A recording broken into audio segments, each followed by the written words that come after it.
যুক্তরাষ্ট্র ও ইরানের মধ্যে চলমান স্নায়ুযুদ্ধের মাঝেই ইসরায়েলের ইলাদ বন্দর থেকে লোহিত সাগরের দিকে যাত্রা শুরু করেছে মার্কিন নৌবাহিনীর একটি ডেস্ট্রয়ার। এর আগে গত শুক্রবার ইসরায়েলি সংবাদ মাধ্যম ওয়াইনেট জানিয়েছিল, জর্ডান এবং মিশর সীমান্তের নিকটবর্তী এই বন্দরে মার্কিন ডেস্ট্রয়ারের উপস্থিতি আগে থেকেই নির্ধারিত ছিল, যা মূলত যুক্তরাষ্ট্র ও ইসরায়েলি সামরিক সহযোগিতারই একটি অংশ।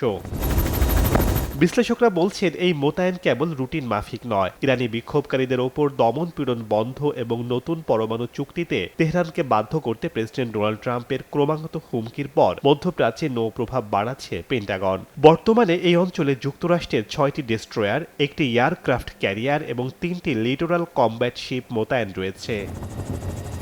রোববার এক বিবৃতিতে প্রেসিডেন্ট ট্রাম্প দাবি করেছেন, ইরান বর্তমানে যুক্তরাষ্ট্রের সাথে আলোচনার বিষয়ে অত্যন্ত গুরুত্বের সাথে কথা বলছে, যদিও তেহরান স্পষ্ট হুঁশিয়ারি দিয়ে রেখেছে যে ওয়াশিংটন ডিসি যদি কোনো ধরনের হামলা চালায় তবে পুরো অঞ্চলে ভয়াবহ সংঘাত ছড়িয়ে পড়বে। শেখ সাদি মারজান, সময় সংবাদ।